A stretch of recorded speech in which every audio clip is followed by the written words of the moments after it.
thought so too, but it's actually way easier to see it this way. But can you see us? You can see us, yeah.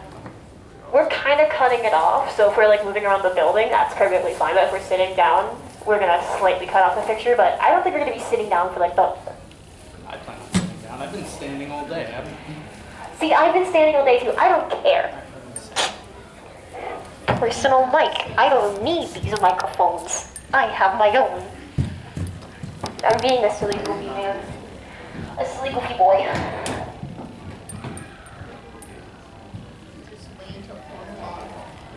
Waiting until 4 p.m. Oh my lordy. I could never. I'm just gonna start being funny. I should have brought my speaker.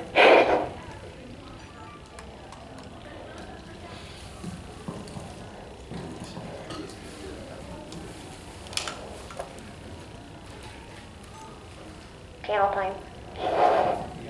This is the vlog camera and that's the other vlog camera. We got a dual setup, my good mans. But yeah, after the duration of this, if you wanted to replay it back or hear again and all that jazz, since this is live, it will be up on my YouTube channel. It's melonteabythesea. It should be up within the next couple of weeks. Oh my god, I'm breathing. Breathing. I can't move this down in my mouth. You sure you don't want to use a normal mic?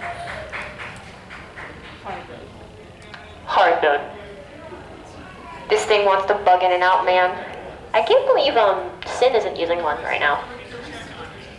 Sin just kind of puts it in like a drive-thru. It's funny. Where did you? Amazon. And I spray painted it, like my expression with spray paint. Is that on the list of like things to get for? Yeah. I was gonna say I am straight up a weirdo that likes to blast stuff.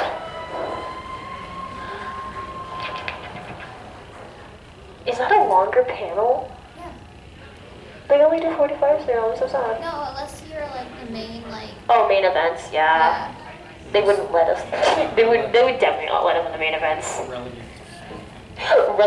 Relegation? No, we vibe into fan panels. We don't want to be in main events. Main events is for normies, for suckers. I have high anxiety, so you're going to hear me just Click, click, click, No, click. I was excited because I love Fidget cube. I want to play with the fidget cube. We're all just gonna pass around fidget cube now, aren't we? Fidgy. I'm wearing the glove for the cosplay because I feel like fidgeting. Alright, so we're going to go ahead and get started here in just a little bit. We're going to see if there's any other aspiring artists or vendors out there. I mean, we did say it's going to be at 4, so they might be like a couple minutes late. Right. Because obviously they're going to be combing the artist alley, like normal people. Like good people should. Comb the artist alley, get inspiration. Talk to the artists. That's what we're here for. That was very loud. It's just like static mic the whole time. Just murdering my microphone, Jingles.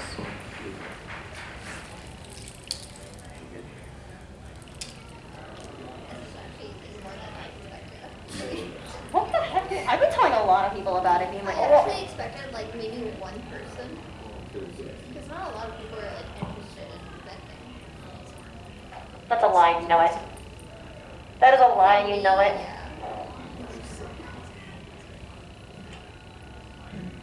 How many artists are there in this artist alley? How many artists are on the wait list? Come on, man. People are interested in being artists. How many people didn't show up? They're just plebeians, okay? No, they have no common self-respect. You don't show up to a con, you don't give them anywhere to head, you have no common self-respect. You're wasting time, you're wasting See, you guys are space. getting the bonus content for being here early. Hearing me rant about people not showing up. I mean, that's how I get to a lot of tables. Did we put that in the panel? No, but you can add it. I absolutely shall add it. Should we do it? Which should we put it in? Wherever you want, just... I mean, mimikyute are like the kings of getting tables last minute. Should I share my story about how I got into MegaCon? Same! I think we all was on the same story. Except for I was crying. Oh, I didn't. You first. No, we'll save it. We'll save it? Alright. Coward. The whole point of the panel is to share our secrets. So I'm withholding information. I never withhold our information. I'm a loud chatterbox. I don't care. I make friends with everybody. You want information? Ask me. I usually can tell you. If not, then I have no idea. Like how to do tax forms. That always mind boggles me.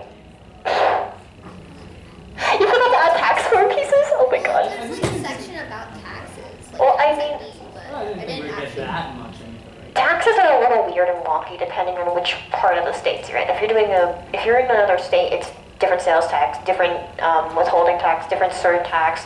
I don't know, do you have to say sales tax in different states? You literally just did your first out-of-state con, literally weeks ago.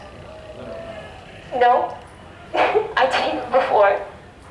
I was in New Jersey in March. No, April. Still doesn't count, you live there. Yeah, you live there. I do live there. Again, I didn't actually make any money there, so I didn't pay any sales tax. We have 3 minutes. 3 minutes. 3 minutos. I'm surprised my lipstick has not rubbed off on this microphone since I've been using it all day. Yeah, I think that's my next step is I gotta get one of Oh, those. Sin convinced me. So we wanted to make like fast food jokes. So you wanted to dress up as like fast food employees at our store booths. I actually had an idea for a multiple artist booth where we just have little panels color-coded to our stuff, and then each section has a button, and you literally talk through the little window, like a drive-through. That sounds. We have to get the there's actually Bluetooth ones too. So it's not a wired headset like mine. Mine's the cheapest, but the Bluetooth ones you can go far.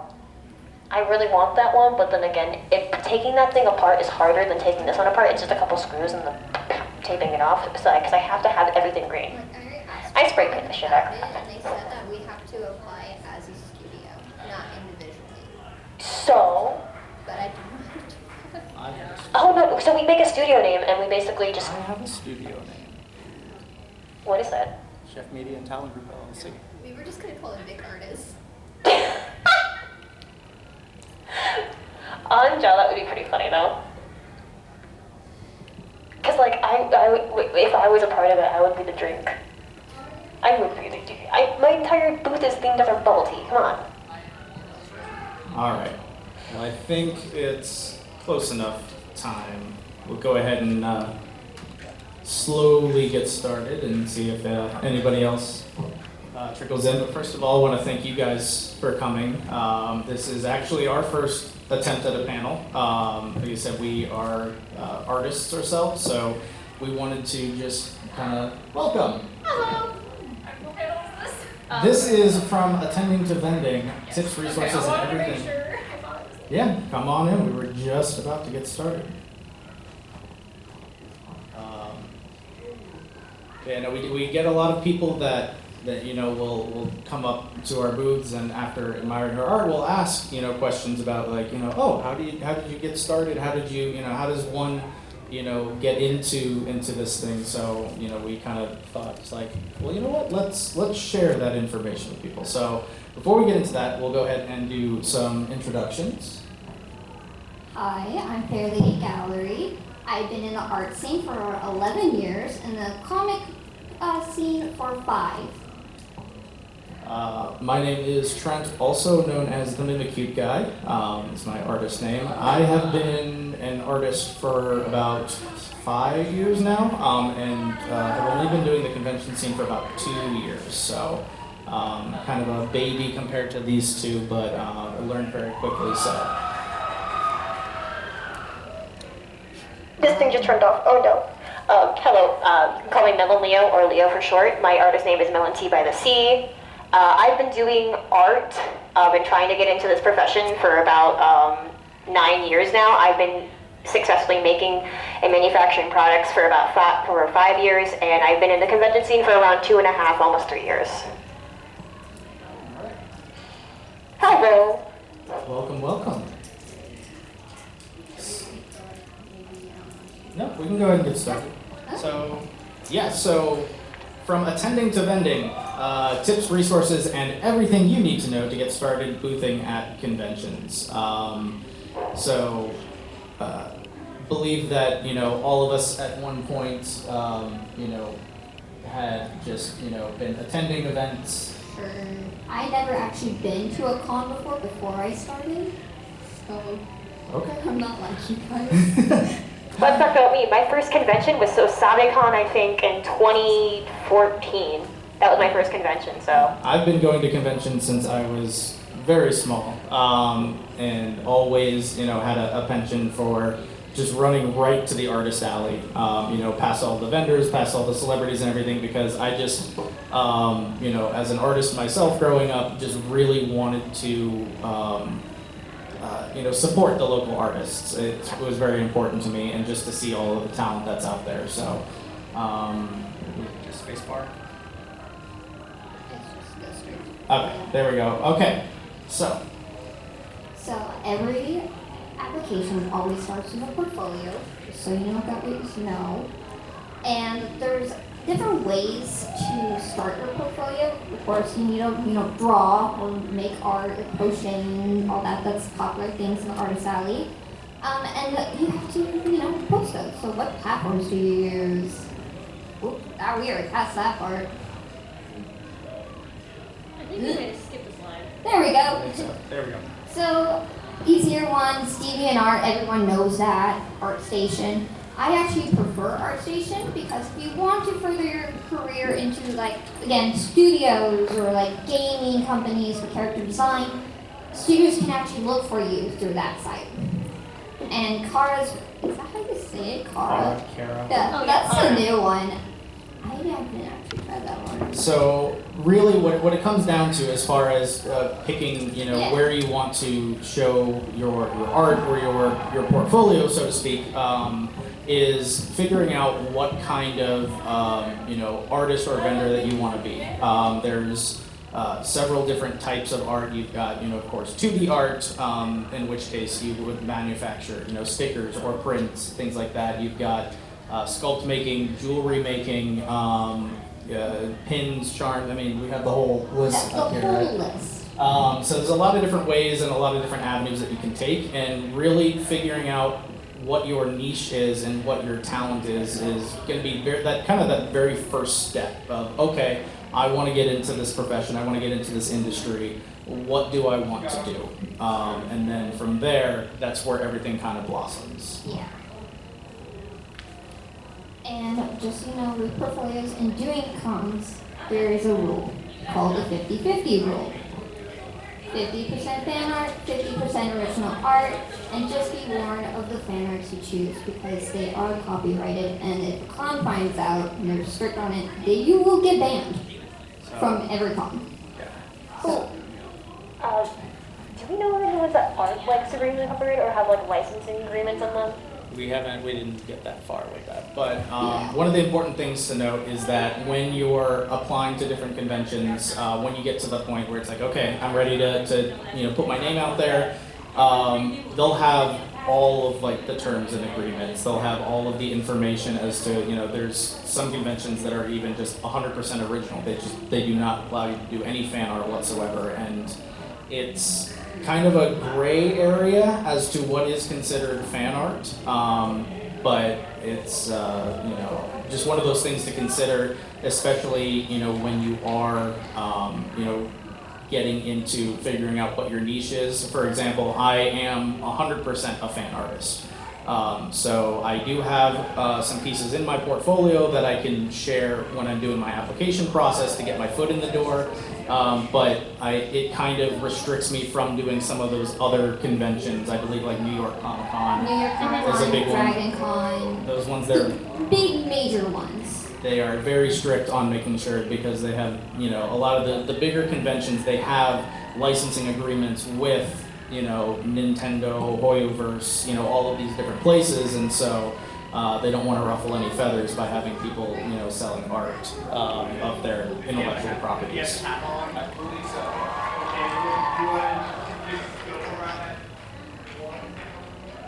So.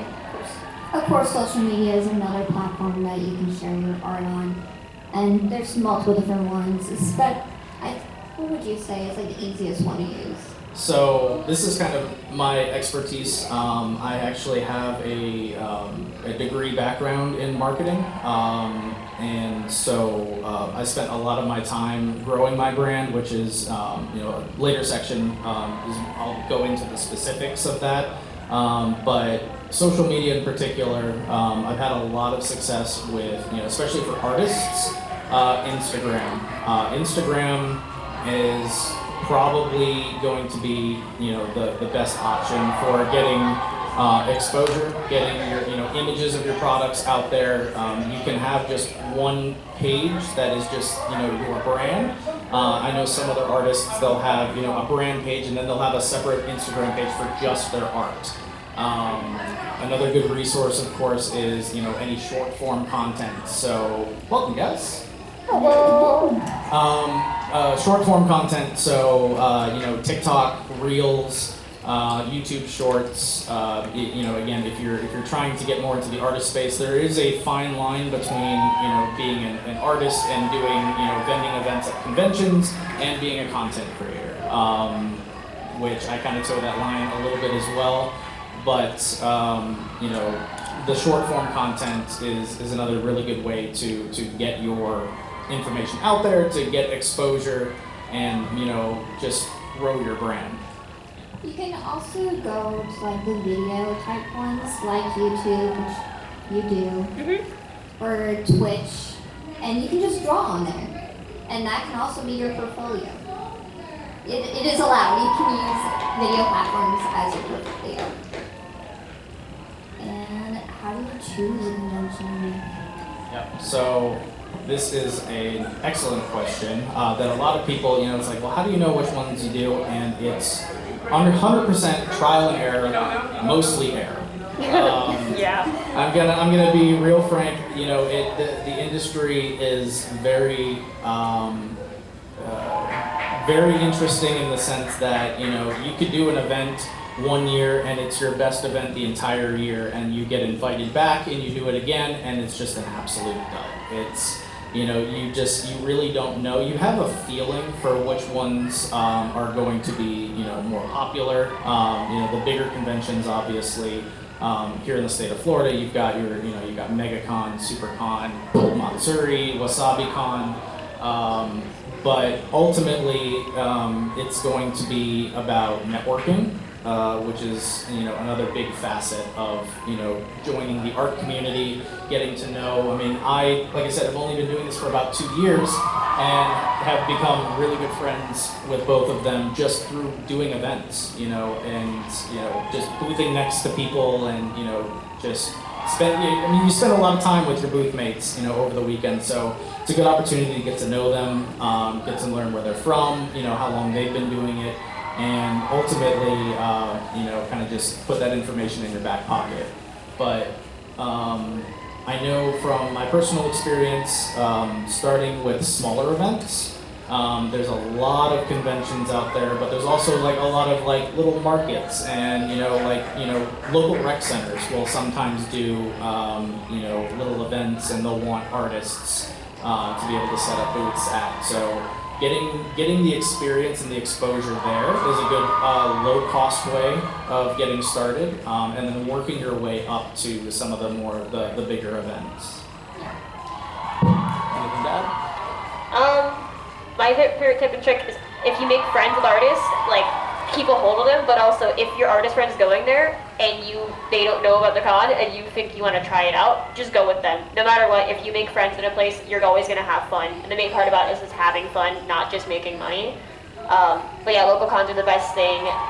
But sometimes your local cons, depending on how big they are harder to get into. So like, just take it with a grain of salt if you're getting in or not getting in. Right. I mean, there's several events. We have a whole Discord that we are that we run, and constantly because they send out the acceptance emails around the same time for everybody, and so there's just a flood of emails or a flood of messages, and it's like, oh, I got waitlisted. Me too, and it's very competitive. That's another thing too.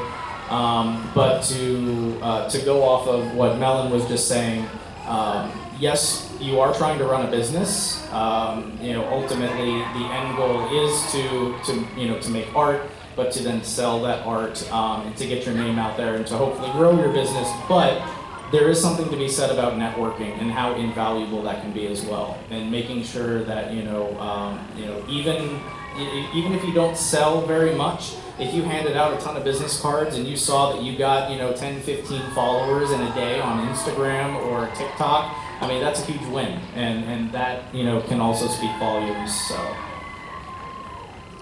And it really depends on where you're living too. I live in the middle of nowhere, Georgia. There's only one con near me, and that's TigerCon. So that was my first con ever, and then my second con was out of state. So it really does depend on where you live if you can make these local cons. One thing I did is that I literally Googled, searched, cons, and literally picked the first 5. So. And Florida Conventions actually has a resource where they list all of the conventions that are going on for the year, and Georgia does too. So I mean, depending on the state, you can look up and it'll tell you, and you can even filter if you're looking strictly for anime, or if you're looking for Comic-Con, or if you're looking for trading cards. So there's a lot of good resources out there, but we've listed some of the more popular event coordinators that do some of these big events, and sites like Eventany, they actually it's what some of the conventions use to book your tables. So not only can you go on there to apply for a specific convention, but they do also have lists of all of the conventions that they specifically handle the finances and the table bookings for. And on Eventini is my favorite one out of all of them. Most of these things, they have these giant booking links, have an event profile and also have a personal profile. So you can actually save your information, update your portfolio every time you want to do something new. It just has it all there, so you can just make sure everything's up to date, click it, and do these rapid fire applications if you wanted to do that. But ultimately, it's going to come down to travel. What's convenient for you, because that's another thing to consider is also the travel expenses, whether or not you're having to, book a hotel, and it's not just the hotel, because then it's gas, it's food, things like that. So, definitely recommend, staying local, or, part of that networking experience is, then finding people who are all doing the same event. I'm actually sharing a hotel room with 6 other artists, and it's literally right down the street, and we're paying like $80 a person. So not even a night, that's just $80 a person, because we just all crammed into one room. And like I said, some of these people I've met 4 or 5 weeks ago. So it's not even it's a really nice tight-knit community as well. You'd meet a lot of friends, and we were all helping one of the artists. She got a whole new batch of key charms that she got in, and she needed to assemble them into jewelry. So we all had like an assembly line, in the middle of the hotel room, and we were just kind of assembling last minute. Another good website to find these conventions is FanCons. It's a multi-genre list of cons around the world, and you can literally just pick your state, the year, and you can apply right there. But if you don't want to go the multi-genre route, they do have a sister website called Anime Cons, strictly for anime. And if you're feeling stalkerish and want to, find your favorite voice actor, like I did for this con. Me too. I follow her. RosterCon is the one for you. You literally put in your voice actor's name, or even just a fandom, and it will tell you all the cons they're in. And I think that's a good segue into choosing conventions. Of course, making sure that when you're preparing for a convention that you've decided to go to, if you know that there's a lot of Demon Slayer voice actors that are going to be there, and that's your niche, you're going to want to put that front and center. A couple of examples from my personal journey. One of the times that I got burned was I didn't do my research, and I found out that it was a huge, it was a Comic-Con, which I already know I typically don't do as well at because my art is more anime based. but it was apparently like a huge reunion for the Teenage Mutant Ninja Turtles. So it was like all of the voice actors, the original like screenwriters and everything, and I had not a single thing. And of course, everybody came up to my booth and was like, "Oh, do you have any Teenage Mutant Ninja Turtle stuff?" And I was like, "Why does everybody keep asking me this?" And by the end of it, I learned, and of course, all the other people that I talked to, they made a killing because that's what they had. They put all that stuff out, and it was so that was a good learning experience for me. But another example, if you happen to stop by my booth, you may notice that I have the Vox Machina Critical Role series of prints, and I busted those out specifically for SuperCon, which is in 4 weeks, because the entire Critical Role cast is going to be down there. So that was just a really, really good opportunity for me to do art that I wanted to do, but also kind of plan for for that aspect. Now, let's say you chose your con. It is now time for the scariest thing ever. Wait, that's not the thing. We already talked about that. Applications. There we go. Yes. So, what is on an application? Of course, their main things: name, your company name, which you can change anytime you want. Just so you know, you don't have to stick to your first thing, unless you become very popular and then you're stuck like me. Yeah. Email, phone number, address, website. You're always going to find these. And then, of course, there's certain cons that actually have options for other things, like sales tax.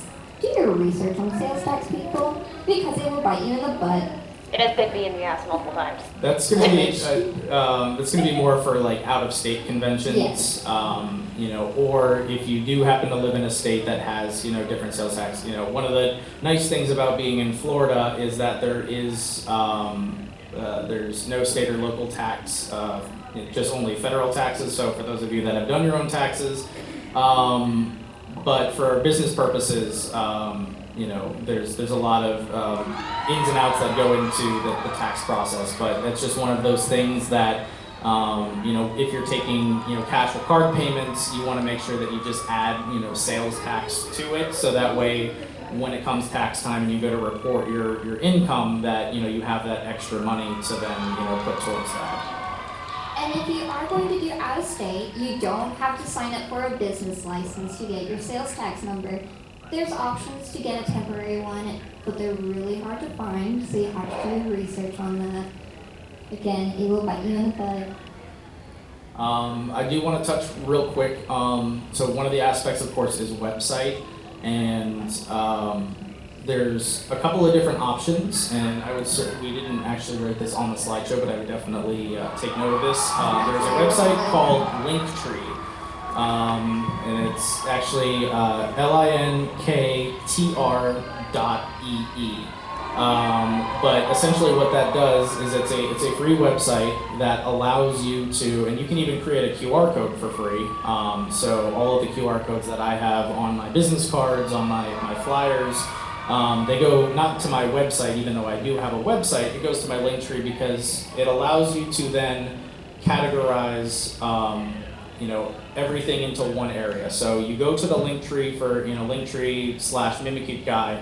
There's going to be a button for my Instagram. There's going to be a button for my website, a button for, and you can add or remove things. So, if I did a giveaway one time, and so there was a Google survey that everybody had to fill out. So I just made a link for that. So everything is just in one convenient place, and that's a really good, a good link to put under the website section, because when the people who are reviewing the applications go through that section, they can just click and they can see everything in one space. There's another one too. It's called Card. That's what I personally use. And it actually has a little bit more customization features for free. You just have to sign up for it. It's a little bit more advanced with the customization features and all that jazz, but you can put photos, so you can actually make that your portfolio type thing, and then like links to an actual website where your shop is, your Instagram, other stuff you're currently doing. And you can actually make a QR code pretty easily for free on that, or you can just go to a free QR code generator and just use that one too. If you do the free ones, some websites, they do expire. Oh yeah. So you know. They do. Another thing I didn't put on here is that payment options. Some cons do have you put in your card information right away. Even some taking it as a deposit, which is like Fan Expo or what you guys might know as MegaCon. If you guys have ever done that, they take deposits, by the way, of like $300 to $800, depending on what you choose. Just so you know. Yeah, so there's again, there's a lot of costs, hidden costs that are not a lot of people are ready for when it comes to getting into this industry. So yeah, obviously, purchasing a space, there's going to be obviously, tips and tricks that we'll go over as far as, raising money for, those sorts of things, so you can start doing in-person events. Because there's a lot of ways that you can still run a business through online and through social media, but ultimately you want to get in front of people, and that's the ultimate goal. So, saving up money for those booths, and just again looking to see, because everything will be disclosed during the application process. There's not going to be like any sort of surprise, so it'll tell you, when you submit your application, we're going to put a deposit down, or there are some events that as soon as you're accepted, they will charge whatever card you have on file. And then there's other ones that will send you an invoice. Those are the ones that we like. Oh, I love those. Because that will then allow you to decide still, oh, I was accepted, do I still want to do this event? And a lot of events also will have like a no refund clause as well. So something else to consider when you're looking at the terms and service. Is really planning ahead, making sure that it's an event that you want to do, because there is a pretty good chance that you won't be able to get your booth feedback unless you are working with another friend and are able to sell your booth to them, which put in air quotes because that's not typically something that that event space is like, and there's good reason for that. Having also been in the the recreation and event management space, you want to make sure that they have a diversified portfolio of artists. They want to make sure that it's not just all Pokemon or all Demon Slayer or all Superman. So they're going to pick and choose, and they want to have just kind of like a diverse experience for the attendees. So they definitely want to know who is they're signing up, and they don't want a lot of switching and people bringing things that wasn't advertised in their application. Another reason they don't allow you to do it is so you don't bring people in who have previously been denied for certain things. They just want to make sure that it's not going to be like a liability type thing. Right. Oh, nope, we're not even there yet. You know what, we're going to leave it up. So once you, you applied, you're going to get an email, depending if you're, accepted, denied, waitlisted. And getting waitlisted and denied is not a bad thing. It's just going to open more opportunities for more cons. But you're also going to get more emails about load in, load out, show hours, loading out. It's a lot of friggin' paperwork, by the way. Yeah, one of the things that I'll mention about the waitlist and denial emails is, perseverance is going to be another really big thing. Definitely don't get discouraged. We've all been waitlisted. We've all been there was one time that I had attended an event the year prior and got a special link to be, to kind of jump to the head of the line as far as applications, and then they just sent me a flat-out denial. It was like, what gives? Like, I did your event last year, and you said that you had a great time having me there. But, again, sometimes just sending another email to the event coordinator and just saying, hey, just wanted to check in and see, because I did the event last year and, I got a denial. Sometimes just that little bit of extra, perseverance, they'll say, oh, our mistake, we'll put you on the wait list, or, oh, well, let's send you an invoice and let's get you in then. So constant vigilance as well. You don't want to pester them, but every once in a while, especially if it's an event that's 3-4 months out and you already know that you've been waitlisted, every month or so, or every couple of weeks, just send an email, just, hey, just want to let you know I'm still interested. If you have updated your portfolio at all, you know, attach a link and say, I just wanted to also, you know, for your viewing, you know, for your resources, just take a look and see, because I have updated my portfolio, and that's actually, you know, helped a lot as well, making those connections not only with your fellow artists, but also with event coordinators, because a lot of these, you know, if you're doing a lot of local events or a lot of events in the same state, they're going to be run by, you know, the same people. So getting to know, you know, the people who run the events is going to give you a better chance of getting into their other events as well. And another thing about the waitlist thing is that some cons will wait till the very last minute to tell you. So again, choose your cons wisely, because you can get an out-of-state con, like I have in Las Vegas. 2 days before the con, you try getting a hotel in Las Vegas in those days. It's insane. Or a flight. Or a flight. Yeah, so... Oh, we didn't even mention flight costs, like if you're gonna, how you're gonna travel. Yeah, and that all comes down Yeah. to what, I mean, that's actually a pretty good segue Yeah. for the next section is gonna be your product. You know, there's a lot of different avenues that you can take as artists. Again, like I said, it depends on, you know, figuring out what your talent is. If your talent is in, you know, 2D art, whether it's digital or, you know, pen and paper or sketches and stuff, you have a lot of different options as far as manufacturers, how you want to present the art, how you want to sell it. But transportation is definitely going to be something to consider, especially if you do a lot of handmade things or a huge variety of, you know, of things that are going to require you to not only, you know, organize and package, but when it comes to loading and unloading your booth, making sure that, you know, it's as painless as possible. Yeah, this is all my you. thing. Yeah, absolutely. So, I'm going to let you know tips and tricks. One, so you can either do it at home or with the manufacturer. Manufacturers tend to be more beginner friendly because they do all the hard costs for you, but it is way more expensive usually than just getting home and fiddling with stuff with pen and paper, doing schematics, and figuring out how you want things to look. The easiest things to do at home to start out would be stickers, mini prints, bigger prints. Sometimes you can do button badges if you can get your hands on a button machine for real cheap, or just go all out and get a high quality button badge machine if you really wanted to. But yeah, it's super time consuming to do it at home, so if you're at a con crunch, that's a thing. But yeah, materials and supplies do get very costly the bigger and more things you want to do.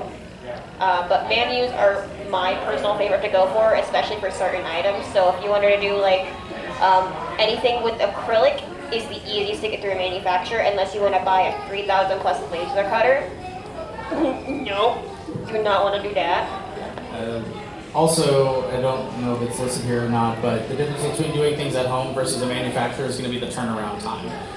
There's a lot of manufacturers out there, and you know we have a lot of different resources as well, but from everything from prints to stickers to key charms. But a lot of these manufacturers are going to be overseas, which there's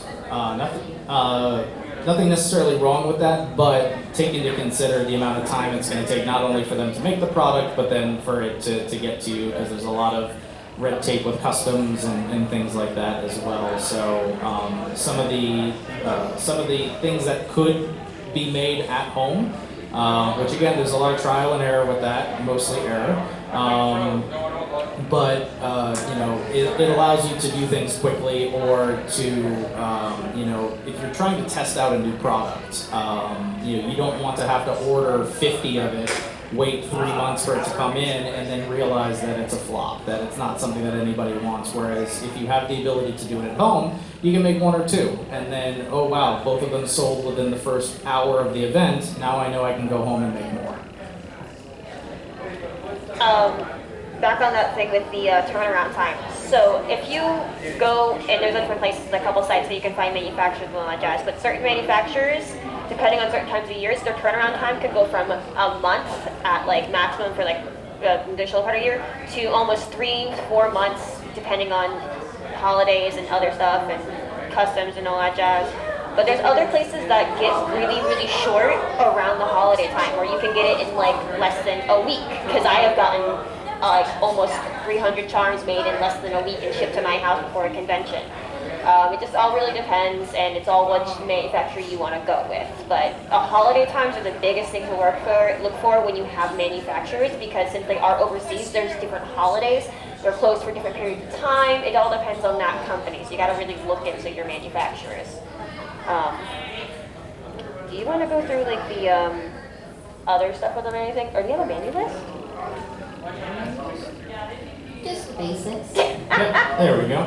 So, obviously for prints, getting your own high quality printer and doing it at home is going to be the best way to do it, as I described. It allows you to control the quality as well as the ability to pick and choose, how much of something that you're gonna do. But some local places that have relatively quick turnaround times are going to be, Office Depot, Office Max, Walgreens, Walmart also does prints if you go to one of the photo centers, although I will say that they have a very ugly watermark spray on the back of their prints. So if anybody has ever had anything done with the photos, I got burned on that once, but that's all it took was, it was a really quick turnaround time. I was like, oh, within the hour I can go ahead and pick this up, and then they all just said Walmart right on the back of them, and it's like, I can't sell that in good faith. They looked good, but there was nothing I could do about that watermark, so just kind of keep that in mind.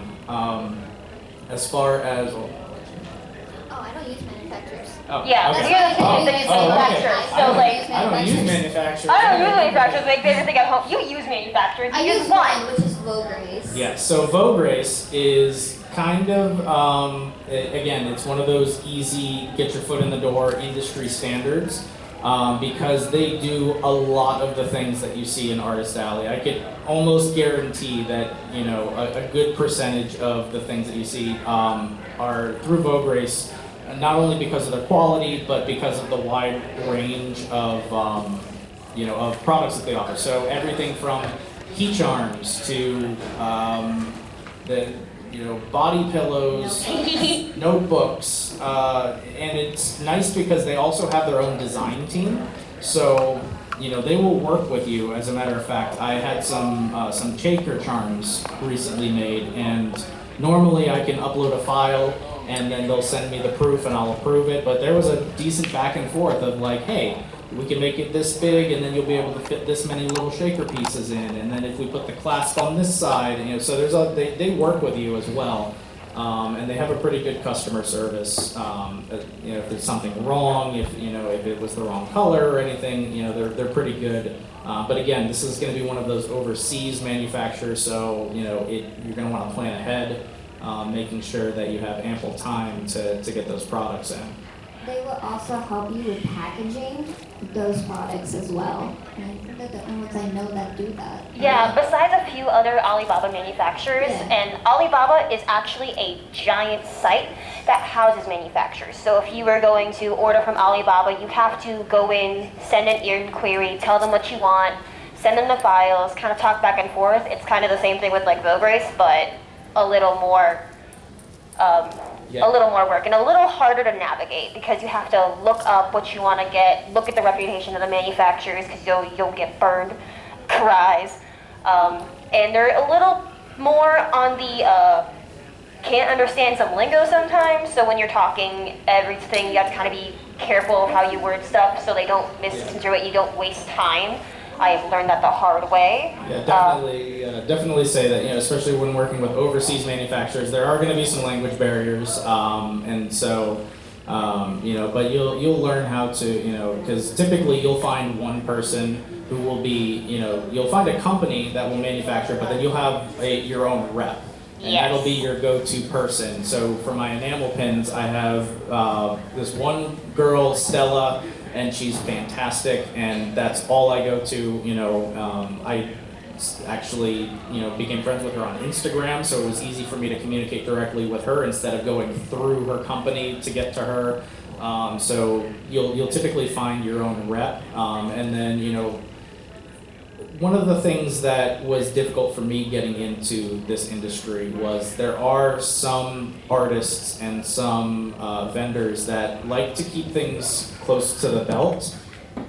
It's, it is a very competitive industry. We are all, like I said, out here to share our art, but also to make money because we are businesses. And so there is some fear out of some artists where it's like, oh, if I share my manufacturer, then their prices are going to go up because more people are going to be using them. But ultimately, we come from a community aspect where we want to share as much information with everybody as possible because we care about the passion of the art and we want to see more people get involved. So that's why we're doing this panel to share with everybody and not just gatekeep. There are some gatekeepers in the industry, unfortunately, but so just something else to be considerate of when if you're asking other artists or vendors out in Artist Alley, oh, where do you have your pins done, or because of course you're just coming from a genuine place of wanting to know, but there are some people that almost like take offense to it, and so it's just something to consider. I was gonna say on the point of that with the gatekeeping thing, not all of them want to just gatekeep to gatekeep's sake. Some of them just think that, oh, I wasted my time, I did my effort, I put in my blood, sweat, and tears into finding this manufacturer that works for me, and if I hand it away to somebody else, oh, that's them getting off the easy way, or it's not going to work for them and they're going to get angry and never ask for help again. That's what I've had a couple experiences with when I gave out manufacturers. People were getting angry with me because they weren't using them properly and they didn't listen to my advice and it just wasn't working for them, and then they never came back to me again, and I'm like, I just wanted to be helpful, I wanted to be a friend, and now they're discouraged from being an artist entirely, or they just don't do as much anymore. Yeah. So I mean, like I said, and this is all some of the things that, again, people don't necessarily consider when you are manufacturing products, or when you do the art and you are sending it off to have manufactured into prints, into things like that, rather than doing it yourself. So it's a big learning curve, and there's a lot of things that we're all still learning, but that's why we kind of band together as a community. You guys want to talk about pricing and all that now? We don't have too much time. Yeah, that's the only thing. We took a lot of time with that application and portfolio. Pricing is really Yeah, right so I can kind of just couple all the rest of the sections into the display. So, like I said, I come from a marketing background, so branding was kind of my big thing, and growing your brand is going to be a big part of growing your business. So, it is important to make sure that you do have your own style. It's okay to take inspiration from other people, but you really want to kind of dig deep and figure out, okay, who am I, what is my business, what is my art, and conveying that through the colors that you choose to represent the logo that you choose. When it comes to making a logo, you definitely want something simple, but you want it to be scalable. And what I mean by that is you want to make sure that it's something that can go on a huge poster or a t-shirt or something as small as a hat or a business card. But you want it to be recognizable as well. And when it comes to then translating that to your booth, there's a lot of different ways that you can do that. One of the biggest ways is color.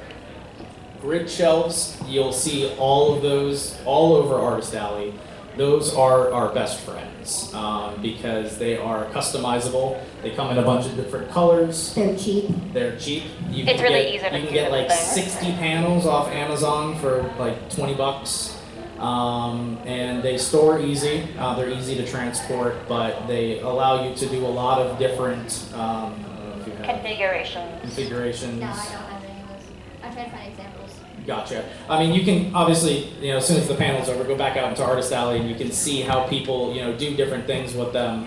Whether they do a whole display and they have everything hanging up, or for instance, my table, I just use them to kind of prop up some of my other displays. But Then of course, if you are an art print, you know, a 2D artist that is going to be selling prints, backdrops is going to be another thing.